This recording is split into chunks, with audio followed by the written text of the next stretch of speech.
नमस्ते दोस्तों, आइए अब हम अध्याय 12 देखते हैं, वृत्त एवं स्पर्श रेखाएं। देखिए दोस्तों, वृत्त आप सभी ने वृत्त तो जाना ही है। अब हम वृत्त के बारे में आपकी पिछली जानकारी को और ताज़ा करते हैं। वृत्त जिसमें केंद्र होता है, जो बीच होता है उसको केंद्र कहते हैं। तो वृत्त का केंद्र से दोनों परिधि को केंद्र से होकर अगर कोई रेखा जाती है और दो परिधि को टच करती है, वो व्यास है, केंद्र से होकर जाती है। और जो केंद्र से होकर नहीं जाती वो जीवा है। और व्यास का आधा क्या होता है? त्रिज्या होता है। अब हम स्पर्श रेखा, छेदक रेखा के बारे में जानेंगे। स्पर्श रेखा वो है दोस्तों जो वृत्त को स्पर्श करके जाती हो, और छेदक रेखा वो जो वृत्त को छेद करती है। देखिए, ये एक छेदक रेखा है जो वृत्त को दो जगह पर छेद की है, और ये स्पर्श रेखा है जो वृत्त को छूकर चली गई है। फ्रेंड्स, अब हम प्रश्नावली 1 देखेंगे। प्रश्नावली 1 का पहला क्वेश्चन है, वृत्त की जीवा की लंबाई ज्ञात कीजिए यदि त्रिज्या 13 सेंटीमीटर तथा जीवा की केंद्र से दूरी 12 सेंटीमीटर। दोस्तों, इस प्रश्नावली को समझने के लिए हम एक चित्र को इमेजिन करेंगे, तभी कुछ समझ पाएंगे अच्छे से। हमें वृत्त की जीवा ज्ञात करनी है। जीवा अर्थात जो केंद्र से नहीं हो और दो मतलब ये जो परिधि है उसके दो जगह को टच करती हो। तो मान लीजिए ए और बी हमने वृत्त की जीवा ली है। अब ए और बी का मान हमें ज्ञात करना है। हमें पता है एक ऐसे वृत्त की जीवा ज्ञात करनी है जिसकी त्रिज्या कितनी है? 13 सेंटीमीटर। तो वृत्त के केंद्र से परिधि तक की दूरी क्या है? त्रिज्या है। तो हमने ओ को, जो ओ अर्थात वृत्त का केंद्र, उसको बी से मिला दिया। ये भी तो वृत्त की त्रिज्या ही हुई। तो ये कितनी हुई? 13 सेंटीमीटर। और बोला है कि जीवा की केंद्र से दूरी, ये जीवा है, केंद्र से दूरी मतलब यहाँ से यहाँ तक की दूरी कितनी है? 12 सेंटीमीटर। यहाँ से यहाँ कितनी है? 12 सेंटीमीटर। यहाँ से यहाँ कितनी है? ये त्रिज्या है जो कि 13 सेंटीमीटर है। हमें पूरे ए से बी तक का मान पता करना है। तो दोस्तों, एक प्रमेय है कि वृत्त के केंद्र से जीवा पर डाला गया लंब, ये OC लंब है किस पर? AB पर। तो वृत्त के केंद्र से जीवा पर डाला गया लंब जीवा को समद्विभाजित करते हैं, अर्थात ये जीवा है वो दो समान भागों में डिवाइड हो गई। मतलब AC बराबर होगा CB के, अर्थात जितना AC का मान होगा उतना ही CB का मान होगा, न उससे कम और न उससे ज़्यादा। तो अब देखिए दोस्तों, यहाँ पर ये एक समकोण त्रिभुज बन गया है। तो समकोण त्रिभुज में हम पाइथागोरस प्रमेय से CB का मान निकाल सकते हैं, क्योंकि समकोण त्रिभुज में पाइथागोरस प्रमेय से ये कर्ण का वर्ग बराबर लंब का वर्ग धन आधार का वर्ग, इस तरह से हम आधार ज्ञात कर लेंगे। आइए इसको बनाते हैं। देखिए, वृत्त का केंद्र क्या है? O है, और ये भी जीवा है। हमें OC का मान पता है कितना? 12 सेंटीमीटर। और त्रिज्या OB का मान पता है 13 सेंटीमीटर। अब हम पाइथागोरस प्रमेय लगाएंगे, क्योंकि ये एक समकोण त्रिभुज बन गया। तो कर्ण का वर्ग अर्थात OB का वर्ग बराबर लंब का वर्ग धन आधार का वर्ग, OC का वर्ग धन CB का वर्ग। OB का मान कितना है? 13, उसमें वर्ग लगा है। OC 12 वर्ग, CB का मान हमें पता करनी है। 13 का वर्ग करेंगे तो 169, 12 का वर्ग करेंगे तो 144। ये प्लस में है, ये पक्षांतर हुआ तो माइनस में हो गया। अब 169 में 144 घटाएंगे तो कितना आएगा? 25 आएगा। इसको हम इस साइड लिख दिए और ये जो इस साइड था उसको इस साइड लिख दिए। अब ये वर्ग में है, इसको पक्षांतर करेंगे तो करनी लगेगा, और 25 का जब गुणनखंड निकालेंगे तो ये 5। तो इस तरह CB कितना हुआ? 5 सेंटीमीटर। अर्थात CB का माप कितना है? अर्थात CB का मान कितना है? 5 सेंटीमीटर। अब CB 5 सेंटीमीटर है तो AC भी कितना होगा? 5 सेंटीमीटर। 5 centimetre 5 centimetre 10 centimetre. आइए देखते हैं। तो AB, वृत्त की जीवा कितनी? AB, उसका दुगुना कर देंगे, CB गुणित 2, तो 5 दूनी 10, 10 सेंटीमीटर। इस तरह से दोस्तों हमें वृत्त की जीवा 10 सेंटीमीटर ज्ञात हुई, जिसकी त्रिज्या 13 सेंटीमीटर है और केंद्र से जीवा पर डाला गया लंब, केंद्र से जीवा की दूरी 12 सेंटीमीटर है। ऐसे वृत्त की जीवा कितनी है? 10 सेंटीमीटर। इसी तरह से सेम टू सेम दूसरा क्वेश्चन है जिसमें त्रिज्या 15 सेंटीमीटर लेना है और जीवा की केंद्र से दूरी 9 सेंटीमीटर लेनी है। हमें सिर्फ 12 और 13 की जगह 15 और 9 लेना है और सेम टू सेम बनाना है। मैं आशा करती हूँ पहला क्वेश्चन समझने के बाद आप दूसरा क्वेश्चन को आसानी से बना लेंगे। अब हम दूसरा क्वेश्चन देखते हैं। वृत्त की त्रिज्या ज्ञात कीजिए यदि जीवा की लंबाई तथा केंद्र से दूरी क्रमशः 8 सेंटीमीटर और 3 सेंटीमीटर। क्रमशः कहने का अर्थ है जो पहले है वो पहले और जो बाद में है वो बाद में। जीवा की लंबाई 8 सेंटीमीटर और केंद्र से दूरी 3 सेंटीमीटर। दोस्तों पहले वाले में हमें त्रिज्या दी गई थी, जीवा की लंबाई ज्ञात करनी थी, और दूसरे वाले में जीवा की लंबाई दी गई है 8 सेंटीमीटर और केंद्र से दूरी कितनी दी गई है? 3 सेंटीमीटर। मैं आपको इसको समझाती हूँ। मान लीजिए जीवा की लंबाई यहाँ से यहाँ कितनी है? 8 सेंटीमीटर है, तो इसका हम आधा करेंगे तो कितना आएगा? 4 सेंटीमीटर आएगा। और पता है कि केंद्र से दूरी मतलब केंद्र से दूरी 3 सेंटीमीटर है, तो जब हमें इसका मान पता है, इसका मान पता है, तो हम पाइथागोरस प्रमेय से कर्ण का मान निकाल सकते हैं अर्थात त्रिज्या निकाल लेंगे। बस दूसरा वाले क्वेश्चन में भी बिल्कुल पहला जैसे करना है। अब हम तीसरा क्वेश्चन देखते हैं। आकृति 30 में, ये आकृति 30 है। पी क्यू वृत्त का व्यास है। ये देखिए वृत्त व्यास क्या होता है? जो केंद्र से होकर जाती है, और इसमें पी क्यू वृत्त का व्यास है। एम एन लंब है पी क्यू पर, एम एन पी क्यू पर लंब है। पी क्यू का मान हमें पता है 10 सेंटीमीटर था। पी क्यू का मान 10 सेंटीमीटर, व्यास 10 सेंटीमीटर है, तो त्रिज्या कितनी होगी? त्रिज्या व्यास की आधी होती है, तो व्यास त्रिज्या हो गई 5 सेंटीमीटर। और पी आर बराबर 2 सेंटीमीटर। पी आर बराबर कितना? 2 सेंटीमीटर। तो एम एन की लंबाई ज्ञात कीजिए। हमें एम एन की लंबाई ज्ञात करनी है। अब हम क्या कर सकते हैं? यहाँ भी पाइथागोरस प्रमेय ही लगेगा, हमें समकोण त्रिभुज बनानी है। आइए देखते हैं कैसे।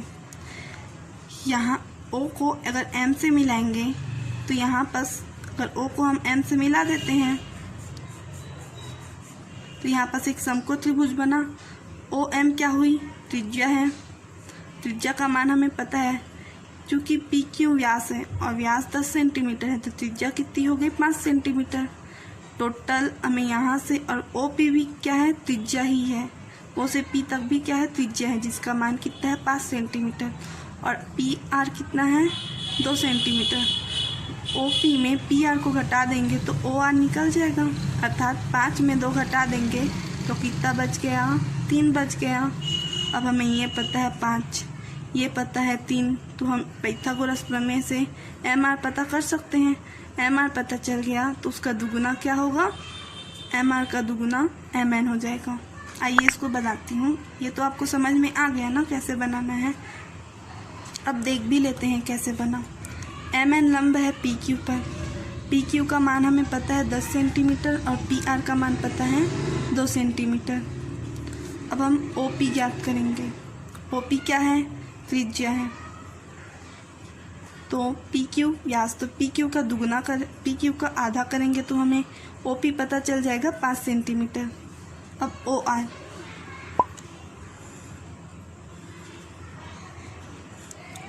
ओ आर कैसे ज्ञात करेंगे? ओ पी में पी आर को घटा देंगे। देखिए ओ आर पता करने के लिए ओ पी में पी आर को घटा देंगे तो हमें क्या पता चल जाएगा? ओ आर पता चल जाएगा। कितना आएगा? 3 सेंटीमीटर आएगा। एम एन लंब है पी क्यू पर। चूंकि लंब है, वृत्त के केंद्र से जीवा पर डाला गया लंब क्या करता है? जीवा को समद्विभाजित करता है, समान भागों में विभाजित करता है। इसीलिए एम आर बराबर होगा एन आर के, अर्थात एम आर का जितना मान होगा उतना ही मान एन आर का होगा। अब यहाँ पर तो हमने समकोण त्रिभुज बना दिया। ओ एम क्या है? त्रिज्या, और त्रिज्या क्या है? 5 सेंटीमीटर। O R 3 centimetre. अब हम एम आर का मान पता करेंगे। तो समकोण त्रिभुज ओ एम आर में पाइथागोरस प्रमेय से ओ एम स्क्वायर अर्थात कर्ण के स्क्वायर बराबर लंब के स्क्वायर धन आधार के स्क्वायर। कर्ण क्या है? 5, और एम आर तो हमें नहीं पता है, और ओ आर पता है 3 का वर्ग, 3 का वर्ग लगा है, 3 तिया 9, ये प्लस में इसको पक्षांतर किए, 25 में 9 घटाएंगे तो 16 आया। ये वर्ग है, वर्ग का पक्षांतर, इसको पहले यहाँ लिख दिए और 16 यहाँ, और ये जो वर्ग है वो करनी लग गया, तो एम आर कितना आ गया, 4 आ गया। इस तरह हमें एम आर का मान पता चल गया 4। अब हमें चूँकि एम एन का मान पता करना है, एम आर धन एन आर, तभी तो एम एन होगा। एम आर कितना है, 4, और एन आर यहाँ देखिए, एम आर बराबर है एन आर के, तो एन आर को हम एम आर लिख सकते हैं और एम आर को हम 4 लिख सकते हैं, तो 4 4 8। इस तरह एम एन का मान पता चल गया 8 सेंटीमीटर। दोस्तों ये बहुत ही सरल है, आप अच्छे से समझेंगे, बहुत ही सरल है। उसी तरह से चौथा क्वेश्चन है। चौथा क्वेश्चन में ए बी बराबर 18 सेंटीमीटर, अर्थात जीवा पता है 18 सेंटीमीटर, तो जीवा पता है 18 सेंटीमीटर, पी क्यू इसको समद्विभाजित कर रही है, इसलिए ए क्यू कितना हो जाएगा, उसका आधा 9 सेंटीमीटर। अब पी क्यू जीवा ए बी का लंब समद्विभाजक है, जो जीवा को एम बिंदु पर मिलती है, तो यहाँ पर एम बिंदु पर मिलती है। यदि एम क्यू बराबर 3 सेंटीमीटर, एम क्यू बराबर कितना है, 3 सेंटीमीटर है, तो वृत्त की त्रिज्या ज्ञात कीजिए। हमें ओ ए का मान पता करना है। इसी के जैसे है दोस्तों, आपके लिए यदि आपसे ये बन गया, ये अच्छे से समझ में आ गया, तो चौथा बन जाएगा। हम 5वां क्वेश्चन देखेंगे। एक वृत्त जिसका केंद्र ओ है, कि 2 जीवाएं पी क्यू और क्यू आर हैं। एक वृत्त है जिसका केंद्र 1 है ओ, और 2 जीवा है पी क्यू और क्यू आर, तथा कोण पी क्यू ओ बराबर कोण ओ क्यू आर बराबर 55 अंश। सिद्ध कीजिए कि पी क्यू बराबर क्यू आर। तो वो जीवा बराबर है, ये हमें सिद्ध करना है, और हमें बोला है कि कोण पी क्यू ओ बराबर कोण ओ क्यू आर। आइए मैं आपको बताती हूँ। देखिए, हमने एक वृत्त बनाया, इस वृत्त में केंद्र ओ बनाया और 2 जीवाएं ली, पी क्यू और क्यू आर। जीवा, एक जीवा पी क्यू और क्यू आर, जैसा बुक बोला है।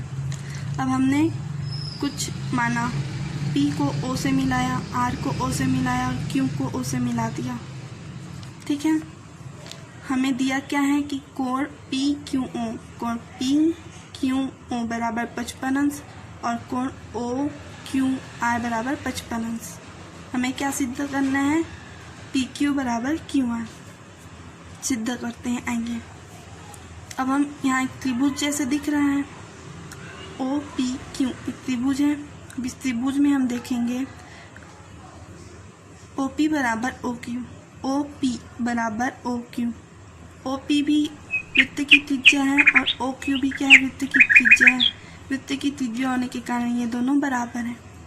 उसके बाद कोण ओ क्यू पी, ये वाला कोण, और कोण ओ पी क्यू, ये वाला कोण 55 अंश होगा। क्यों होगा, क्योंकि ये भुजा जो है वो बराबर हैं, इसीलिए सम्मुख भुजा के सामने के कोण भी क्या होते हैं, आपस में बराबर होते हैं। ये भुजा आपस में बराबर है, इसीलिए इनके सामने के कोण भी आपस में बराबर होंगे। ये 55 अंश, इसीलिए ये भी 55 अंश होगा। अब हम P कोण पी ओ क्यू, इसका मान पता चल गया, इसका मान पता चल गया, तो इसका भी तो मान पता चल जाएगा। त्रिभुज के तीनों कोणों का योगफल कितना होता है, 180 अंश होता है। 180 में 55 55 110, 180 में 110 को घटाएंगे तो कितना आएगा, 70 अंश आएगा। इसीलिए कोण पी ओ क्यू बराबर कितना हो गया, 70 अंश। सेम टू सेम त्रिभुज ओ क्यू आर में भी होगा। ये त्रिभुज है, ओ क्यू और ओ आर क्या है, त्रिज्या है। ये भुजा आपस में बराबर है, इसलिए इनके सम्मुख कोण भी आपस में बराबर होंगे, इसीलिए ये भी 55 अंश होगा। ये 55 तो ये कितना हो गया, 70 हो गया। इसी प्रकार त्रिभुज ओ आर क्यू में 70 अंश, ये सेम टू सेम ऐसे ही लिखा है। अब दोनों त्रिभुज में देखिए, त्रिभुज पी ओ क्यू और त्रिभुज आर ओ क्यू में ओ पी बराबर ओ आर। देखिए, ओ पी बराबर है ओ आर के, ये वृत्त है और ये त्रिज्या है, तो ये दोनों तो आपस में बराबर होंगे ही, क्योंकि एक वृत्त की त्रिज्याएं बराबर होती हैं। और ओ क्यू बराबर ओ क्यू, ओ क्यू बराबर ओ क्यू, ये दोनों त्रिभुज में ओ क्यू दोनों जगह आ रहा है, अर्थात उभयनिष्ठ। जो दोनों जगह होते हैं उसको उभयनिष्ठ बोलते हैं।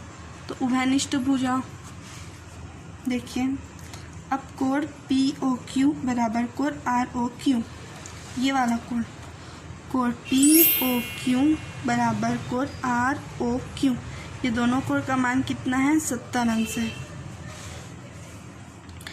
तो कोण भुजा सर्वांग समता से ये दोनों त्रिभुज आपस में सर्वांग सम है। सर्वांग सम कहने का अर्थ है इनकी भुजा, इनकी संगत भुजा और संगत कोण आपस में बराबर है, क्योंकि भुजा सर्वांग समता प्रमेय से। अब इनकी ये भुजा और ये संगत भुजा आपस में बराबर, ये संगत भुजा तो एक ही है, तो PQ बराबर QR भी आपस में बराबर होंगे, क्योंकि ये त्रिभुज को हमने सर्वांग समता सिद्ध किया है। इस तरह से PQ बराबर QR सिद्ध हुआ। केंद्र, अब हम छठवां क्वेश्चन देखते हैं। केंद्र O वाले एक वृत्त में AB और AC दो समान जीवाएं हैं। इसी तरह से आप दो जीवाएं बनाएंगे। यदि OD लंब है AB पर और OE लंब है AC पर, तो सिद्ध कीजिए कि त्रिभुज ADE समद्विबाहु त्रिभुज है। आप इसको स्वयं बनाएंगे। ठीक है दोस्तों, कोशिश कीजिएगा, यदि नहीं बनेगा तो आप बताइएगा, हम बनाएंगे, परंतु इससे पहले आप स्वयं कोशिश कीजिएगा। इस तरह से प्रश्नावली 1 समाप्त होता है। थैंक यू दोस्तों।